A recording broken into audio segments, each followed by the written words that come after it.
Cali X Boxing 2.0. It is hump day. We're going to get into some boxing. We are 3 days away from Tank versus Ryan, the Tank versus Ryan super fight. Let's talk about it. Let's do a deep dive into the numbers. Let's talk about Compubox. Let's talk about possible pay-per-view numbers. Let's talk about betting odds. This will be a numbers show today. Let's get into it. Let's go.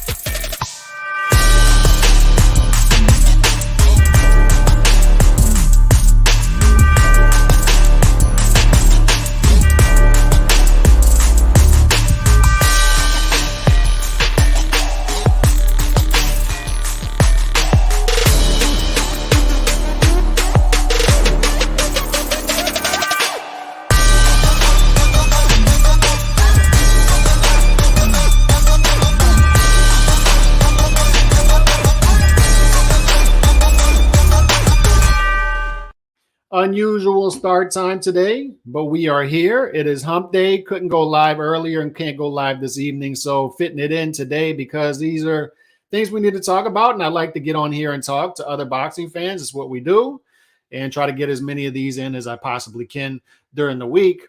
And I'll be live during the weekend as well. I will be live Saturday at some point, most likely Sunday evening as well. So I'll be getting it in this weekend as well. I'll have some time this weekend. So while the kids are away. So all good news. And this is a fun week for me. It's a fun week. This is a fun fight. And we'll talk about some positives and some negatives. I'm sure we'll trigger some people. I'll play some sound clips that are hilarious to me because they're a little too late, but they're still coming around. And it's good to see. But they're funny because they're triggering people. And they're triggering people who need to be triggered. There's some funny news that just dropped, and I'll share that in a minute. But first of all, let me get to some comments. Y'all make sure y'all banging that like and introducing yourself and leave comments, man. Leave comments. I've been getting better at getting to all the comments during the show. Listening from work. Shout out my guy Nando, always listening from work. That's my dude right there. I got Ryan winning. And look, that's not crazy. Like, it's not crazy. People are out there saying, I just don't see Ryan winning the fight. I can't see Ryan winning the fight. And they're glossing over the fact that we've been getting a lot of upsets, and we just had an 11-1 upset against Fundora, a 9-1 upset against Joe Joyce. Guys are there to get upset now. And Tank is prime for an upset, in my opinion. Now, whether Ryan's the guy to do that or not, we'll see. But this is close to toss-up territory. We're about to go over the odds. I'm going to share the odds. I'm going to share Compubox as well, and why both these fighters mirror each other in a lot of ways, and why this will be a tense fight. The stats show that this will be a tense fight that relies on power punching, and I think it'll be a tense fight early that once one of these guys just knocks the other one over the head with a good shot, that's when it'll open up and then turn into something completely different and go sideways. So that's a beautiful thing about this fight stylistically. I'm more intrigued than excited. I call this the casual fans super fight. Yeah. And there's no shame. Look. There's no shame. Don't feel ashamed and don't feel embarrassed and don't feel bad to say you're excited for the fight. Just don't. That's my advice to people is some people are excited for this fight and they're more traditionalist. I think in my chat, I get more traditionalist guys who like previous era fighters and all. Don't feel bad about saying you're excited about this fight. That would be a bit of advice I would give to people. There's no shame in it. I like the fight. I like the matchup. And we're going to talk about what it isn't. It's not what the Tank super fans want to tell you it is. It's not what the Ryan super fans tell you it is. It's not for top 10 pound for pound supremacy. None of that stuff. We'll talk about the scam that Tank's been running and his team's been running on a lot of boxing fans. But still, let's get excited about the fight. It's a fun fight. It is. I'll be sitting on my couch. I'm ordering it, and it'll be fun. It'll be fun. HLD, appreciate you swinging through, man. Haven't seen you in a bit. What up, Calix? Surge, appreciate you coming through, Surge. You're usually an archive listener, so appreciate you coming through. I think the over-under on my bookie is 7.5. What would you bet? We're about to get into that. Salute to my guy, JC. Man, this fight would be so much bigger if Ryan and Tank did a better job at marketing this fight. Imagine if this fight was marketed like Floyd versus Peck. Man, oh, man. And it can't be. The thing is, it can't be marketed like Floyd versus Peck. It can't. I see a lot of people out there saying they should have been marketing this fighter better. They should have been marketing this fight better. They should be marketing these fighters better. The issue is they can't do a 4-part 24s. They do the all accesses, but they can't highlight these guys' achievements because they simply don't have the achievements. They simply don't. They don't have the achievements. You know, they try to market Tank as what, a 3-division, 4-division champion, whatever, but those are Reggie belts. He's really a 1-division champion. The guy in the division is Haney. Haney's got all the belts that matter. And I'm going to share a clip in a little bit. I'm highlighting that and highlighting why Showtime does not want Haney at the fight. And it's hilarious. It's hilarious. I'm glad people are catching up to the scam. But they can't highlight achievements. They can only highlight eye test, and that's why they can't market the fight like Mayweather-Pacquiao. They can highlight Mayweather and Pacquiao because what did Mayweather do? Mayweather, 2 years into his career, he was Ring Magazine Fighter of the Year. We've been over that. He had all of these achievements before, real achievements in multiple weight classes before the Pacquiao fight. Pacquiao, the same thing. Pacquiao had already fought in 11 different weight classes. Every time I say it, it's crazy. Like, Pacquiao fought in 11 of boxing 17 weight classes, and that's why you can market that fight a certain way and why you can go full throttle, full speed ahead on a fight like that is because there's nothing to hide. You have plenty to hide in a fight like this because you can't market it as a championship fight because it's a catchweight fight. You know, you just can't. You can't market it as a championship fight when it's a fight at 136 for no belts. You just can't. It's tough. That's what makes it tough. So you just have to market it for what it is. You know, 2 social media stars fighting each other when they're supposed to be fighting each other, to be honest, because they had nowhere else to go. And I've highlighted that before. Like, they had nowhere else to go at this point. The market was getting Tank's numbers were stagnant. The market was getting bored with him fighting 130 pounders at 135. Him fighting a fringe top 10 guy at 140. They were getting bored with that. Him fighting a 126 pounder at 130. They're getting bored with that. So they needed him to be in a bigger fight. They needed him to be in a meaningful fight. Same with Ryan. And people let me touch on the catch weight real quick before we get into the numbers. 136 with the rehydration clause, but because I've heard this go around. Why would Ryan's management fail him this way?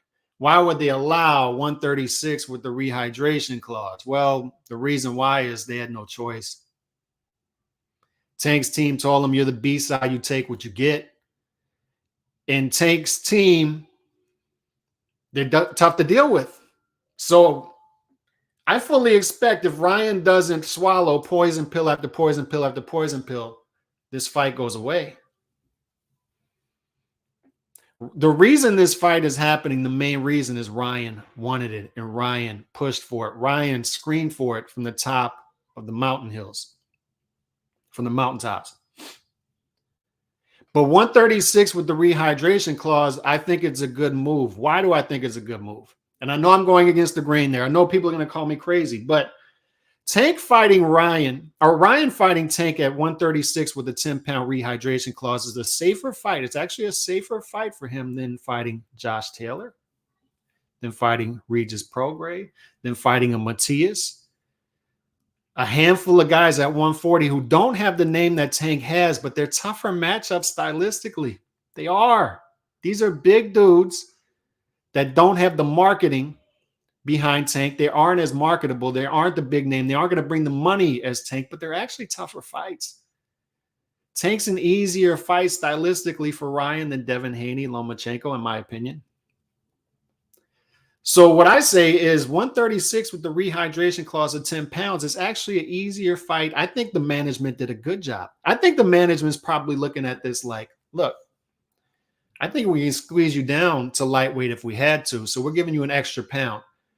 We're going to watch your rehydration, but you got to pick your spots. You got to pick your poison here, because would you rather that, or would you rather fight Josh Taylor?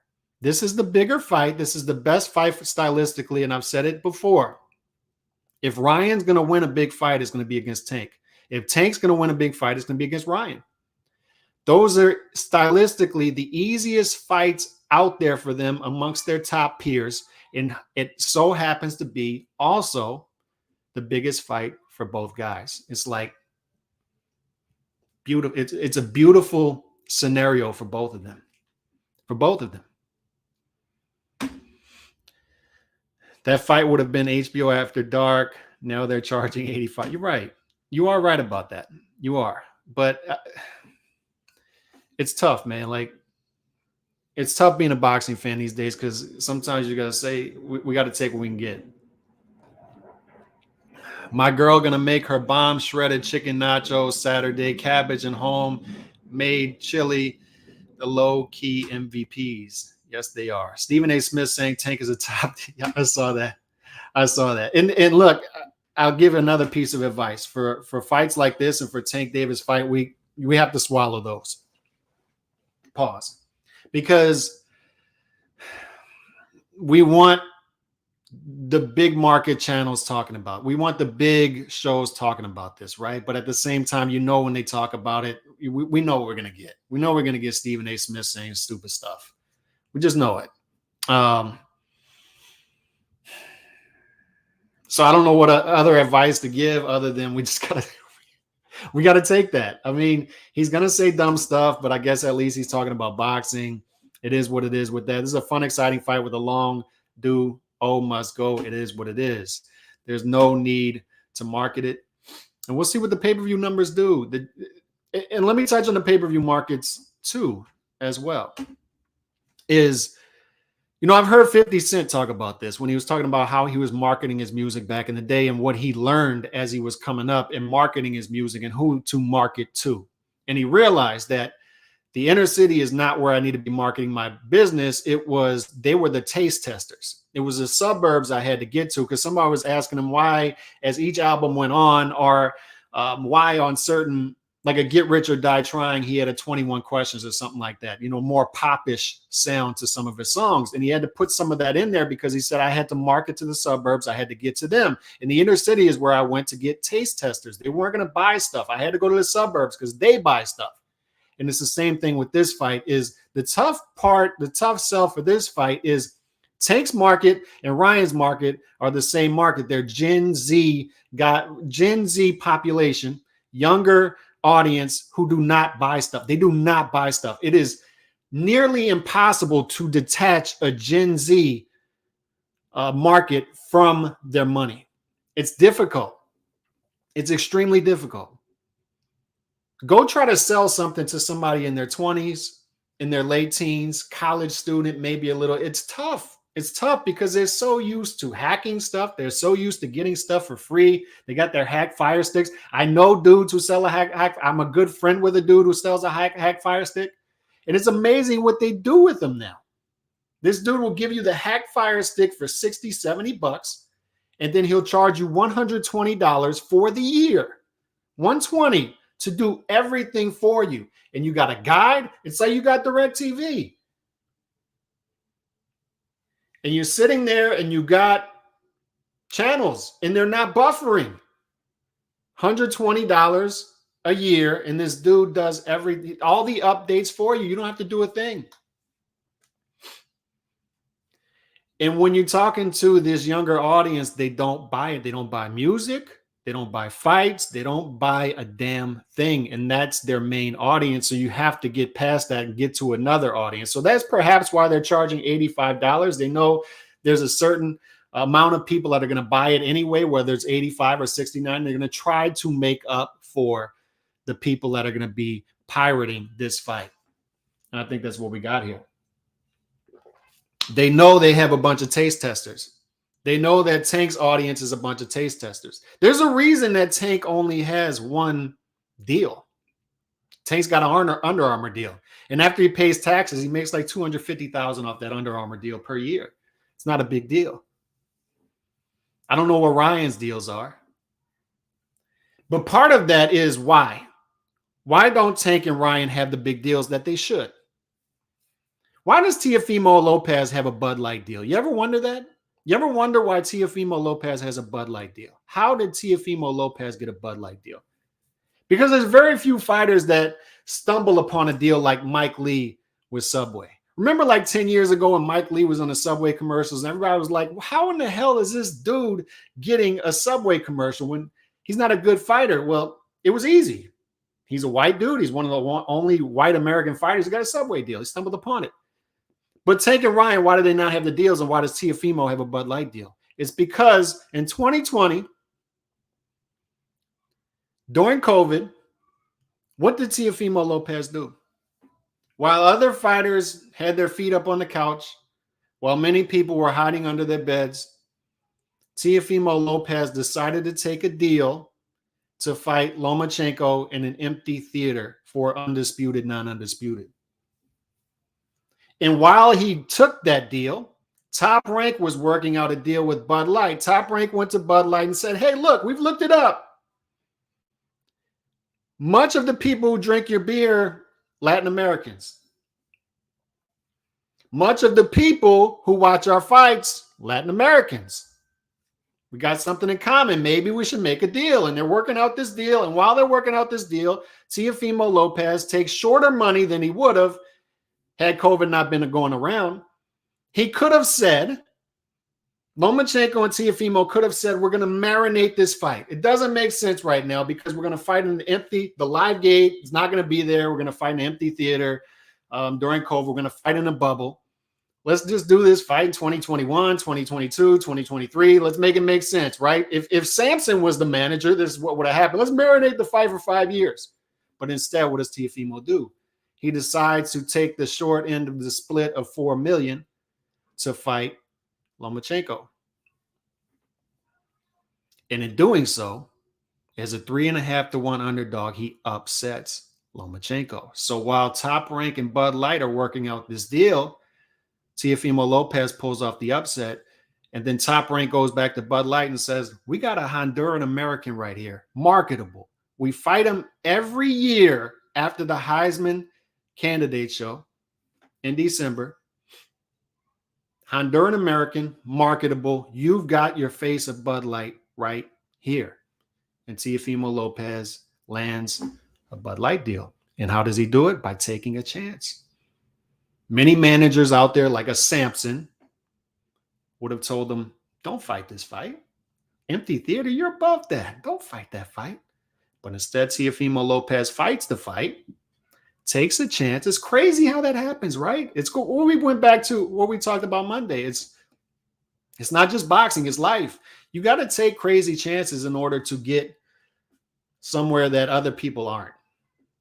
There are plenty of people out there making 6 figures. That's fine. But if you want to get to the 7 figures, you want to become a special person, wealthy, generational wealth, you got to take chances. You got to make yourself uncomfortable, and you got to do it early. You have to. You got to experiment.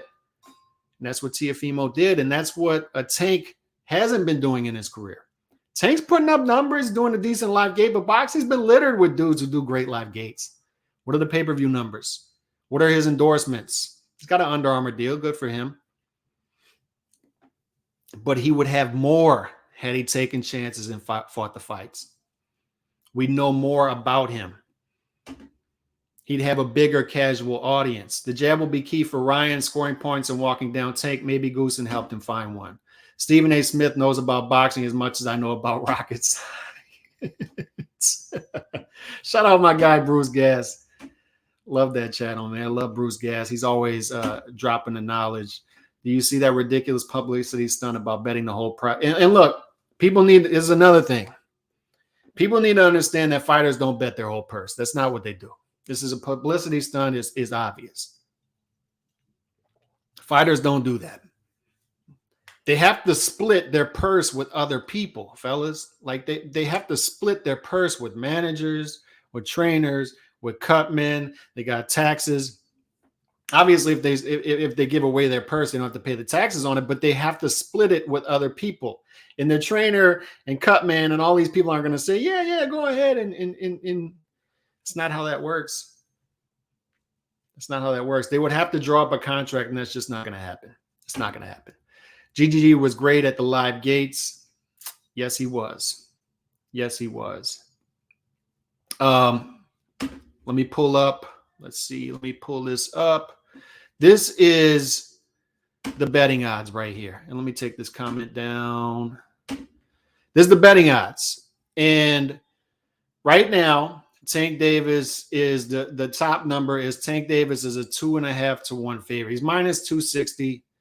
And Ryan Garcia is plus 210. So Tank's a 2.5 to 1 favorite. So we're close to toss-up territory for a boxing match. Fundora was an 11 to 1 favorite.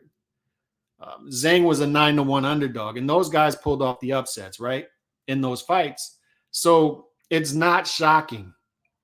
For the people out there acting like this is going to be some sort of, if Ryan pulls this off, this is some sort of Buster Douglas versus Mike Tyson thing. It's just not. It's just not. This is close to toss-up territory. Tank is beatable. He just is.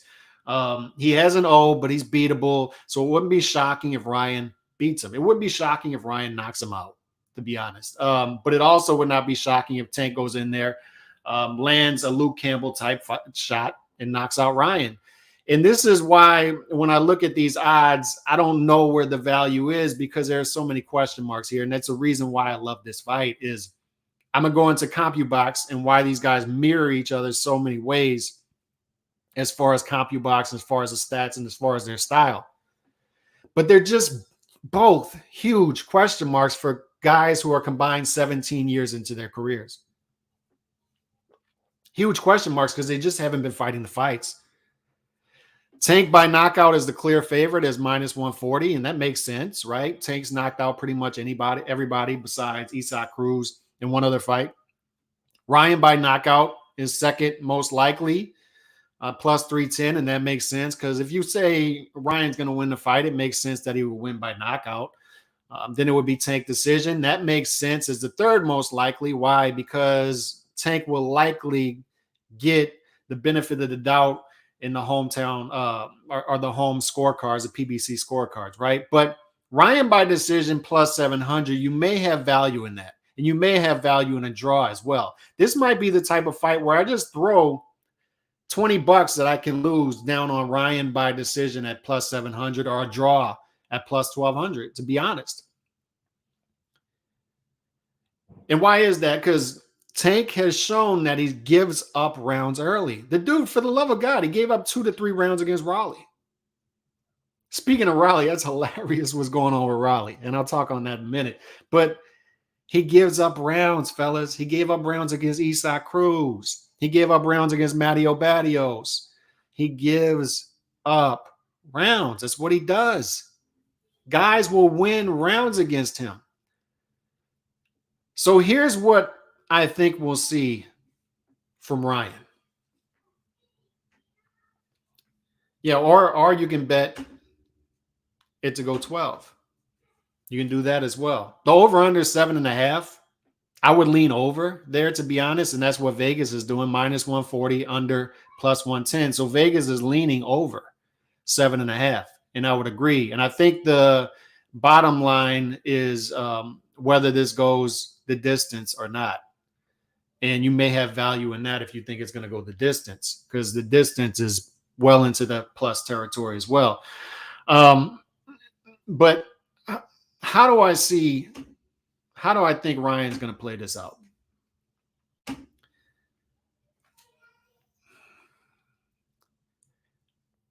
I think there's a misconception that since Tank starts off slow, Ryan's going to jump on him early. And that may be what Goose is going for. You know, I don't know. I can't say. I'm not in the camp, but I think Ryan is going to play it a little more tentative. I think there's going to be a lot of tense energy early on in this fight. First 3, 4, 5 rounds. Both guys know the other guy has power. they're going to try to stay away from it early. They're going to feel each other out. There's going to be a lot of nervous energy here. I don't think there's going to be some sort of Hagler Hearns type fight breakout in round one.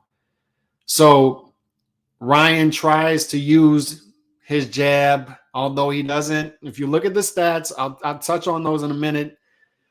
Not a guy who flies off the screen with the jab when you look at the stats, but he can use it. He's going to have to use it in this fight. Use your distance, use your size, get cagey on the inside. Don't let Tank land a big shot early. Wait till you warm up. When Ryan caught that big shot against Luke Campbell, when Luke Campbell dropped him, it was early. I think it was the second round. So warm yourself up. Be a little cautious early in the fight and try to get to the middle rounds. And that's when what? Tank steps up the output. That's when Tank steps up the energy. That's when he gets the feet moving. That's what people need to understand is it's not the hand speed. It's not that he steps up the output a little bit. Is he jumps on top of you and he stays on top of you as the fight goes on. And he's looking to time you. And if you're Ryan, you preserve some energy for the middle rounds to start to deal with that. And you got to stay cagey. And then you got to start to time Tank as well. But in order for Ryan to get to that point, he's got to conserve some energy. He's going to have to. Now, if you look at these Compubox stats,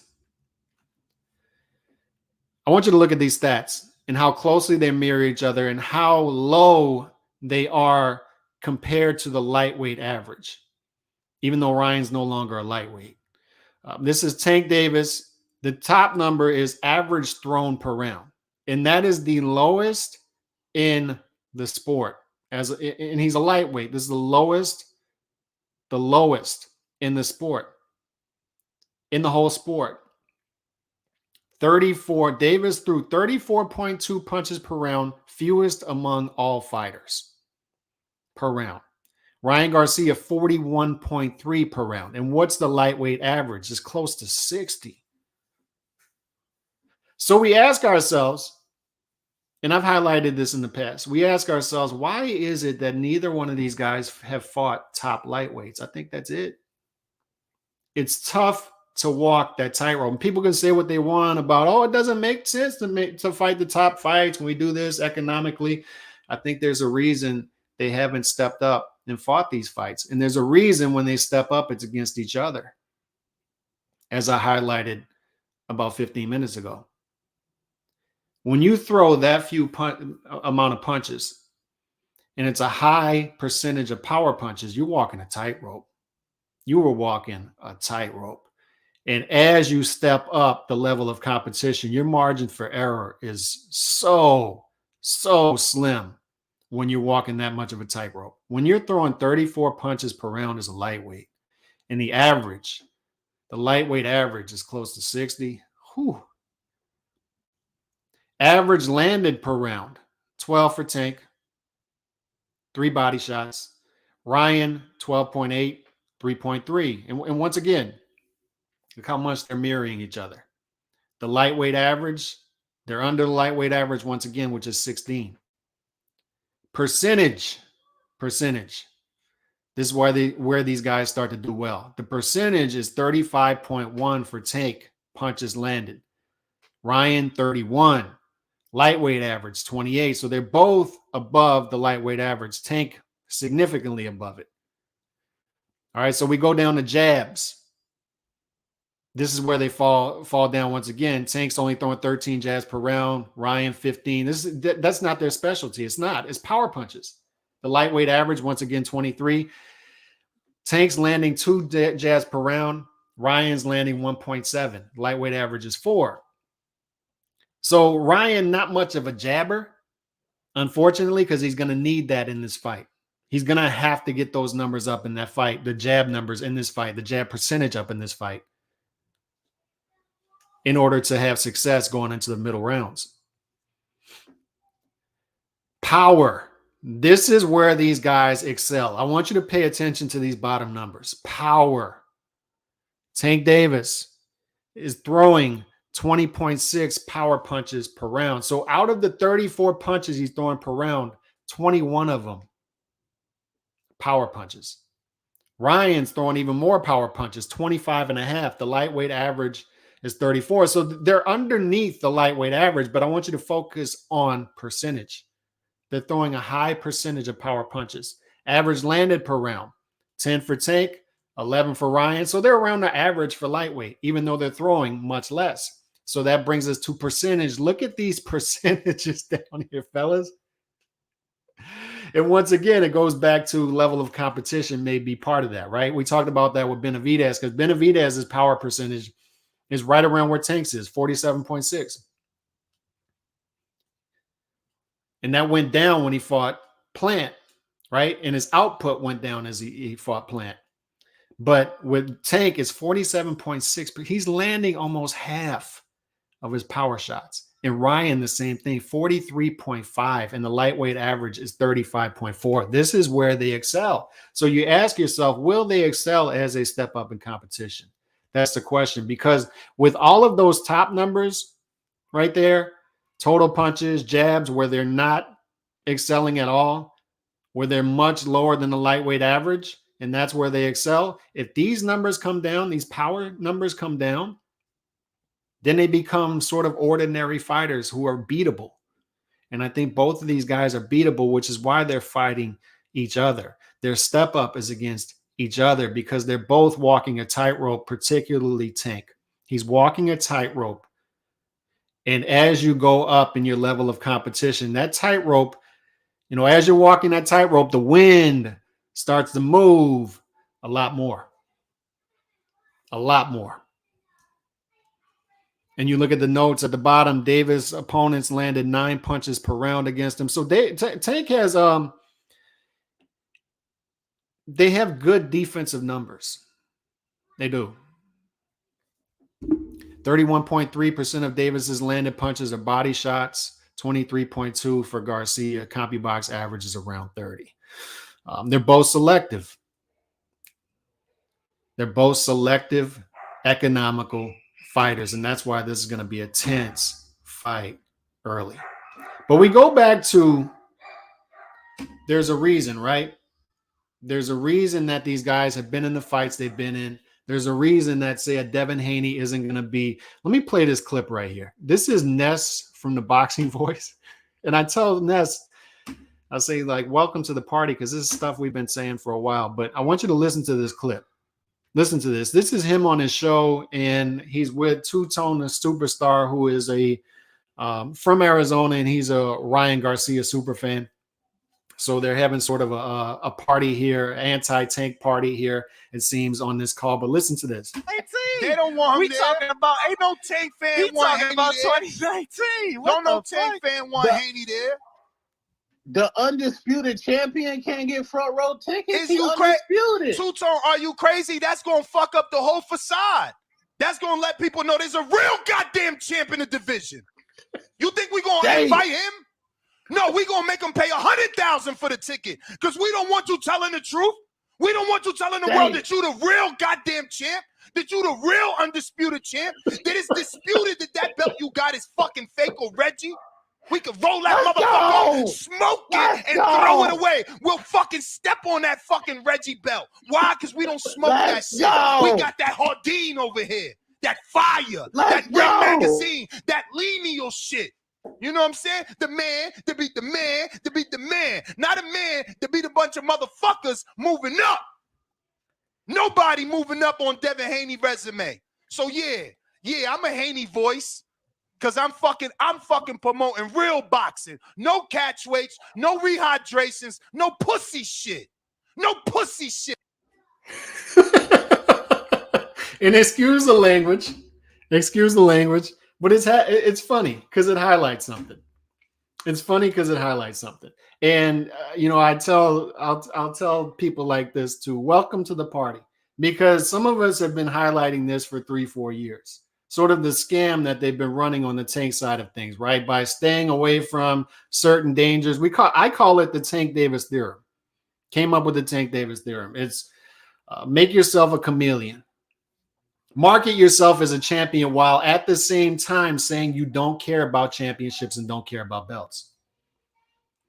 Call yourself a lightweight while at the same time calling yourself a junior welterweight. And when you're calling yourself a junior welterweight, you call yourself a lightweight. Why? And then fight at catchweights with rehydration clauses. Why? That way you're not campaigning in a single weight class. That way it's tough to call you out.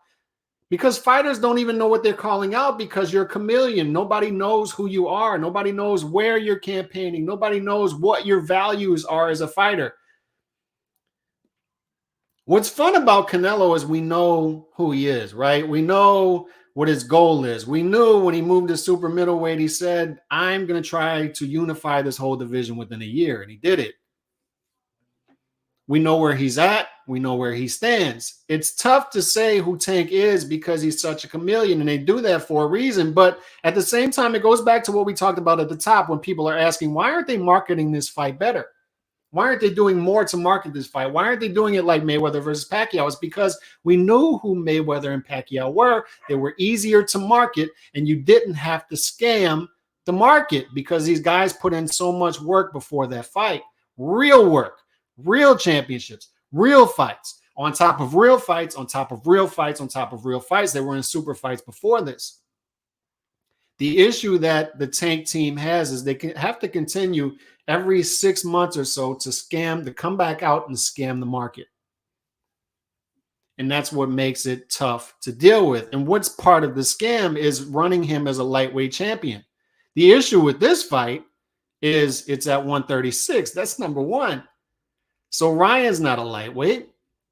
Tank's not fighting at lightweight, but I guarantee you Tank's going to walk up to that ring with that belt, that Reggie belt, that if they threw it in the water, they threw it in a pool, it would turn green because it's fake. It's fake. It's not the real thing.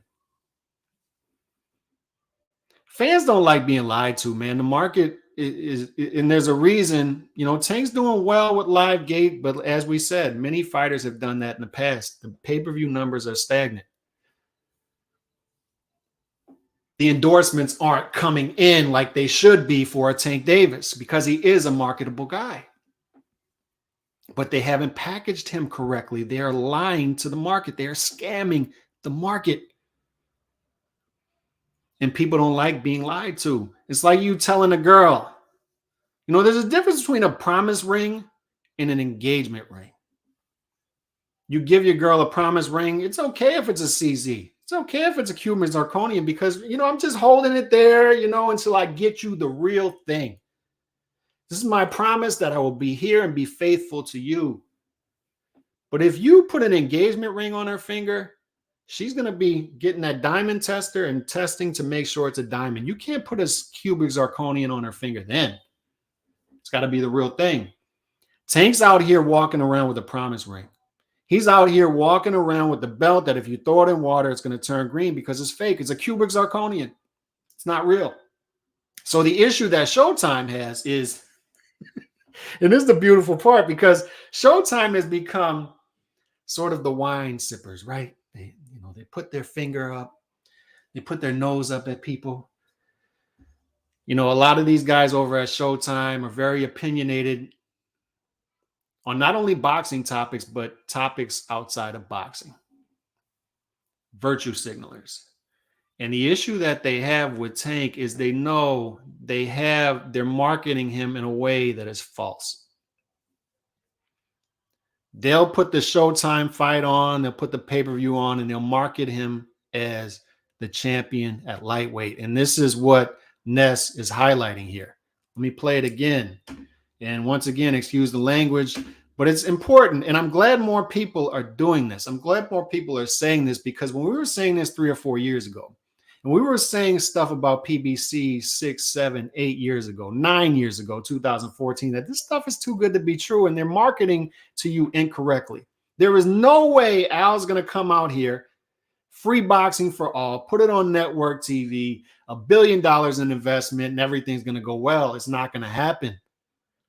This thing that he's marketing as free is eventually going to become expensive. And that's where we're at now because Al Heyman is now offloading his mistakes onto the consumer, and now we're paying for it, and every fight is a pay-per-view. And this fight is an $85 pay-per-view. But I want you to listen to this again. And shout out to According to Boxing, because he finds these bits and they are true gold. And this is Ness on the Boxing Voice once again. Shout out to Ness. They don't want him We there. talking about Ain't no Tank fan we want talking Haney about there. 2019. What Don't no the Tank fuck? fan want Haney there. The undisputed champion can't get front row tickets. Is He's you crazy? undisputed. Two-Tone, are you crazy? That's gonna fuck up the whole facade. That's gonna let people know there's a real goddamn champ in the division. You think we gonna Dang. invite him? No, we gonna make him pay $100,000 for the ticket because we don't want you telling the truth. We don't want you telling the world that you the real goddamn champ, that you the real undisputed champ, that it's disputed that belt you got is fucking fake or Reggie. We could roll that Let's motherfucker go. up, smoke Let's it, and go. throw it away. We'll fucking step on that fucking Reggie belt. Why? Because we don't smoke Let's that shit. go. We got that Hardin over here, that fire, Let's that Ring go. Magazine, that lineal shit. You know what I'm saying? The man to beat the man to beat the man. Not a man to beat a bunch of motherfuckers moving up. Nobody moving up on Devin Haney resume. So yeah, I'm a Haney voice. Cause I'm fucking promoting real boxing. No catch weights, no rehydrations, no pussy shit. No pussy shit. And once again, forgive the language, but it goes back to what's real and what's fake. And that doesn't take away from this is a good fight. It's a fun fight. We shouldn't feel embarrassed. We shouldn't feel bad for being excited about it, because I still am. But you're not going to come out here and promote it and market it incorrectly. You're not going to come over here and try to scam us. It's not going to happen.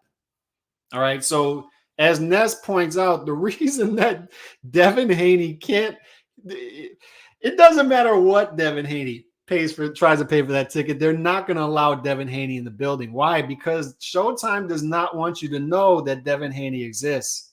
They can't have you know that Devin Haney exists. They can't. Because if you knew that Devin Haney exists, you would start asking questions like, wait a second. Wait, what? Wait, what? The casuals would be sitting next to you. Devin Haney's at the fight. They put underneath Devin Haney, undisputed lightweight champion. And then the casual is going to look at you and say, wait a second. Lightweight champion. I thought Tank was the lightweight champion. And then you start laughing. Oh, get a load of this. And then they'll say, wait a second, undisputed lightweight champion. Doesn't undisputed mean it's not disputed? He is the champion? Yes, that actually means that all of the trophies that matter at lightweight are in Devin Haney's trophy case.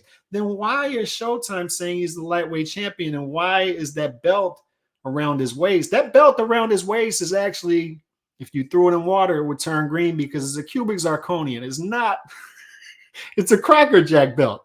We call it a Reggie. It's a regular. It's not real. And then their heads will explode. And this is why Showtime can't go full-blown marketing on this fight, because there are so many lies. People would ask questions. It's a fun fight. It's a catchweight fight. Two marketable guys, two social media stars. That's what it is. It's not a championship fight. Neither one of these guys is a champion. Hell, we don't even know what weight classes they're campaigning at actively. We don't know. And that's part of the fun of the fight, right? Is we don't know these guys. We just don't. They look exciting. They're fun. They look talented. They fly off the screen with the eye test, but we simply do not know these guys. We don't know Tank. His super fans will tell you. They'll tell you that they know him. They don't know him. And Tank's not interested in warming up to his super fans.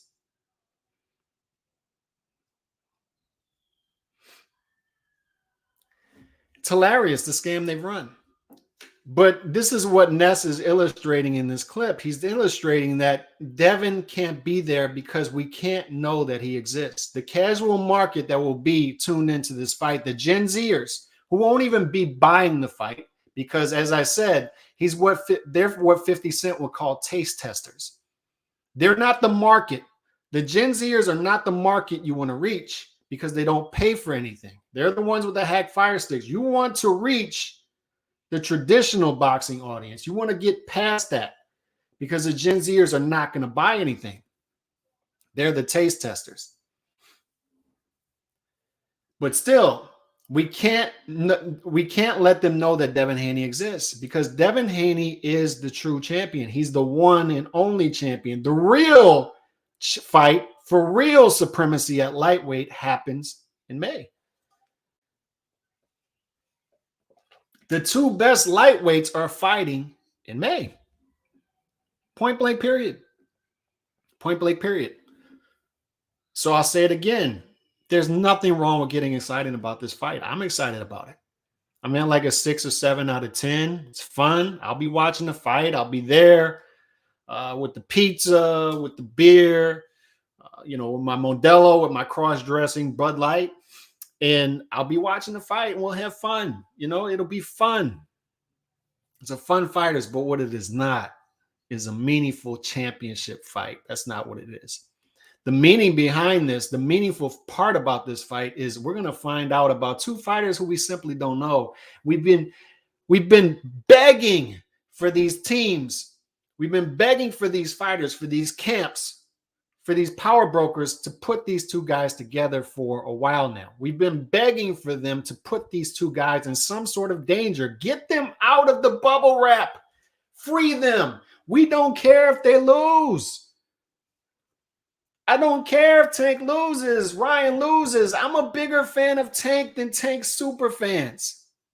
I've said it. I'm a bigger fan of Errol than the Errol-sexuals. They are holding these fighters back because they're not demanding that these dudes do anything great.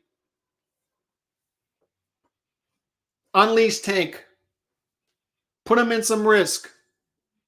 Make him a bigger star. And here's the great news about it is he doesn't have to go undefeated to be a star. He doesn't. You want him to reach his ceiling, all you have to do is put him in meaningful and great and fun fights. That's it. That's it. If he loses the fight, he loses the fight. We move on. Just put him in there with Haney. Put him in there with Lomachenko. Put him in there with Regis, put him in there with Josh Taylor, put him in there with Teofimo. There are a multitude of different fights you can put these guys in there with. Shakur. And if they come out with 2, 3 losses, it's fine. I used to have the poster behind me of the 4 Kings. None of those guys were undefeated. Not a one of them. But they're on posters. They're in the Hall of Fame. They made a crap load of money. Despite what they're going to brainwash you to believe, they made a crap load of money. They were on commercials. They were getting endorsements. Marvin Hagler was everywhere. Ray Leonard was everywhere. Ali was fighting everybody, and he was everywhere. Ali versus Ken Norton. The weigh-in was on the Johnny Carson show live. These guys were everywhere. And boxing is now nowhere. Why? Because none of these dudes are doing anything. They're all scared of their own shadow. You know what's hilarious? And I'll never forgive Tank for this. I will never forgive Tank. I will never forgive Tank for giving Rolly Romero a platform.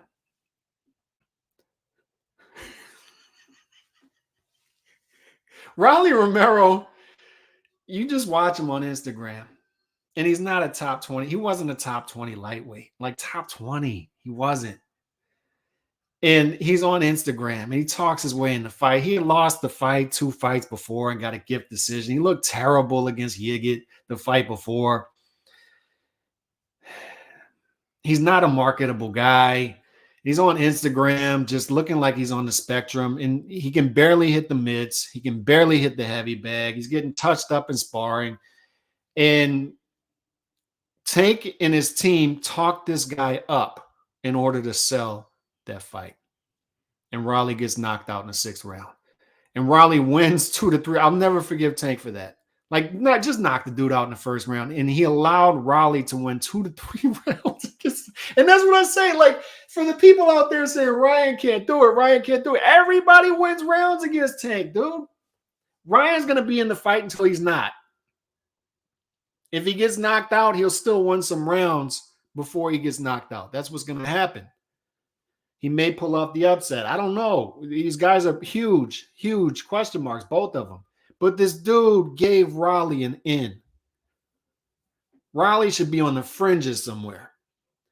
And the reason I bring this up is the breaking news that just happened is Alberto Puello, who is at 140 and is the WBA champion, is no longer the WBA champion because he tests positive. What does he test positive for? It doesn't matter. Like I always go over, it doesn't matter. Because these dudes are going to come up with something. Oh, I ate some eggs. Oh, Amir Khan's excuse was he shook hands with some people. And you can somehow the substances can go through handshakes. It's like it doesn't matter. We've been talking about this for 15 years. It doesn't matter. Because they're going to come up with some 270, 300-page excuse as to why. And then by that time, it'll be time for them to fight again anyway. So now Alberto Puello can't knock out Rolly Romero, which Alberto Puello was going to fight Rolly Romero. Rolly Romero was going to fight for a WBA championship. And this is the frustrating part about it is this is the first, dude, I had never seen this in my life. Matteo Barrios gets knocked out by Tank Davis as the B-side on pay-per-view. And then like 6 months later, 9 months later, he is a B-side on another pay-per-view fighting Keith Thurman. And now we're going to have Rolly Romero was going to fight as the B-side against Alberto Puello for the WBA title in the gauntlet division of 140. So at least I was saying Alberto Puello is going to catch a quick body. He's going to knock Rolly out, and hopefully it's the last we see of Rolly. But what happens? Alberto Puello, dude, why in the world are you doping to fight Rolly? Have you not scrolled through Instagram and found his Instagram page? The dude cannot walk and chew gum at the same time. He can't. He can't hit the mitts.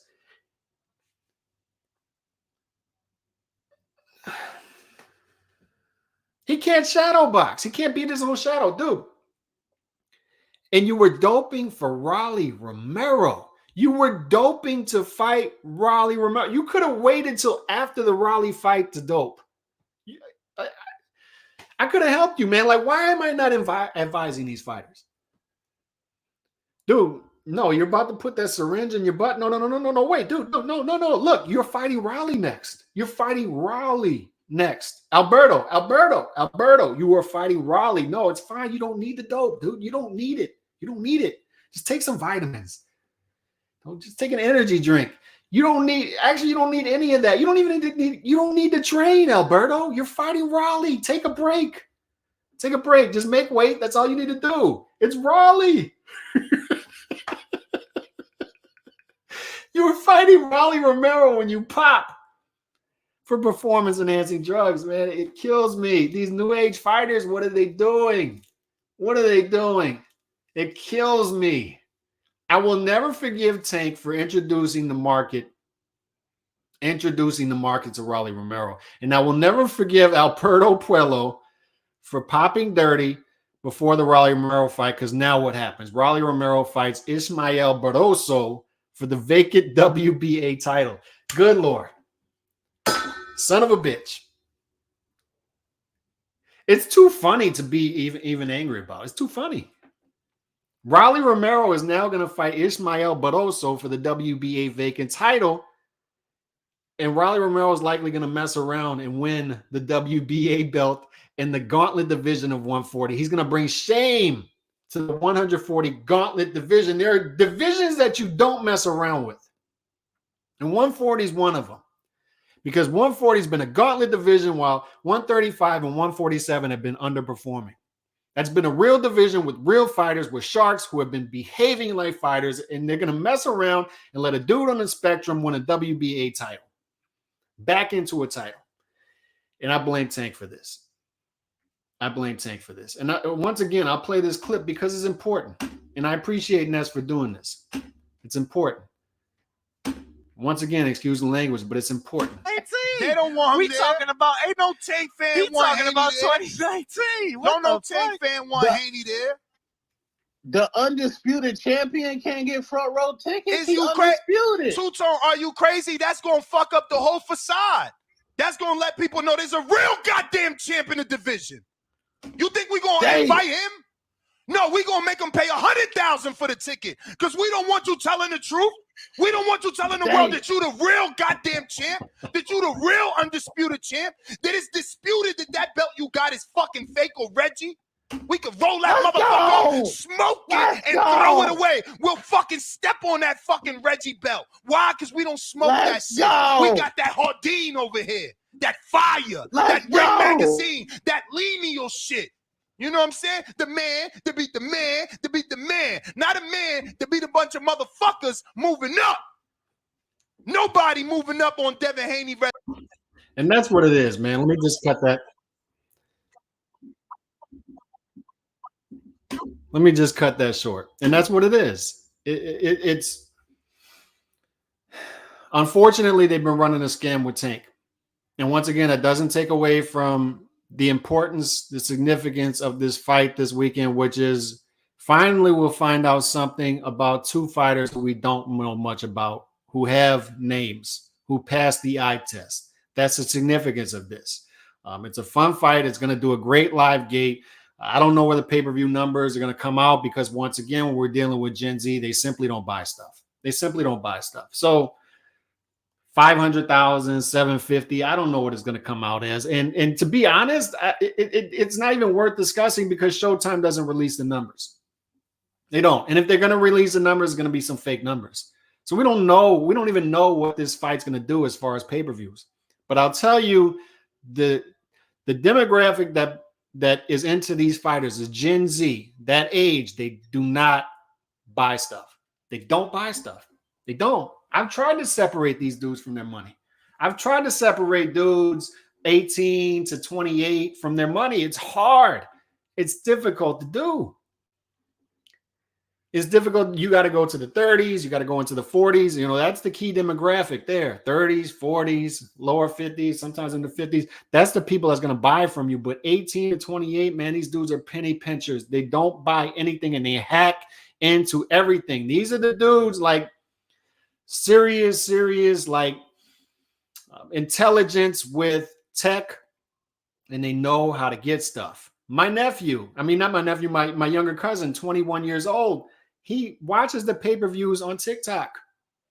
And if he can't get them on TikTok, if they're taken down during the fight, he'll watch them on YouTube 15 minutes later. He's not going to buy it, though. He's not going to get FOMO. He's not going to buy it. They don't buy it. They don't buy it. The key demographic here doesn't buy it. It goes back to what I said, 50 Cent. 50 Cent was not selling his albums to the inner city. He was using them as taste testers, and he was going to the suburbs. The suburbs were the ones buying. He knew what the core audience was, but he knew where to get the money from. He knew who he could separate, who he can separate their money from. And hopefully, in this case, I think that's what the $85 is about.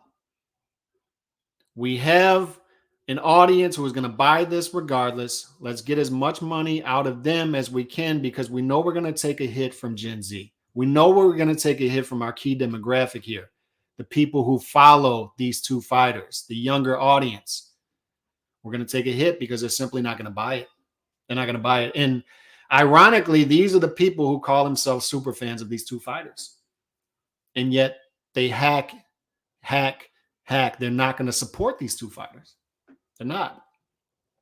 As crazy as the PBC dudes are, we know the LDBC on YouTube. We know PBC Twitter. And that's why I talk about, like, I'm glad to be hearing hits like the clip I just played 3 times from Ness, because 3 to 4 years ago when I was saying this stuff, I was called Hitler. I was called Baby David Duke. I was called all kind of things. And when 9 years ago we were saying Al Heyman, like, this thing he's running, free boxing for all, it's not sustainable. We're eventually going to pay an inflated price on it because he's going to have to offload these losses on the consumer. And that's what he's doing now. That's what you're witnessing now, currently. Pay-per-view after pay-per-view after pay-per-view. Why? Because all he has left is Showtime, because he burnt bridges with CBS, NBC, Fox. Now he's left with Showtime, and now everything has to go pay-per-view. He's guaranteed these fighters crazy amounts of money per fight. He's lied to these fighters about how many times they're going to be fighting per year. He's lied to the fans about how many times these fighters are going to be paying for fighting per year. And he's lied to the fans about what they're going to pay, because he told us in 2014 we weren't going to pay a single damn thing. And 9 years later, the price of the brick has gone up. That's why I don't like false marketing. That's why I don't like false packaging. That's why I don't like to hear 4-division champion. That's why I don't like to hear lightweight championship, which when you're fighting at a catchweight, the undisputed champion is somewhere else. Somewhere else. And that's why I don't like seeing people turn a blind eye, especially people in power, because there have been people around with smaller channels who've been calling this out for years. And now it's the cool thing to start calling it out. Yeah, now let's all join. Now let's do it. When the small channels have been saying this for years and been getting hit over the head with false claim after false claim after false claim. It's frustrating. People who have been really putting in the work, really putting in the work. I'm not talking about me, man. With me, it is what it is. But people have been real. I've been watching channels get railroaded for calling out the truth, really putting in the work, really putting in the research, and getting hit over the head with, you're Hitler. You know, we need to dox you. Doxes, cancellations, all kind of stuff. Now it's cool to do. Now, finally, they're waking up. Finally. But I see people like Al Bernstein. I mean, good dude. He seems like a good dude, man. But you would like to see the Al Bernsteins or Steve Farhood say, just come on the telecast and say, you know what? Because I've seen Tim Bradley do this at ESPN. I'm not going to be a company man here. I'm not. I'm going to call it out for what it is. Like, this guy is not what you're promoting him as. I've seen Malignaggi do this at Showtime, and he's no longer there. He was forced out.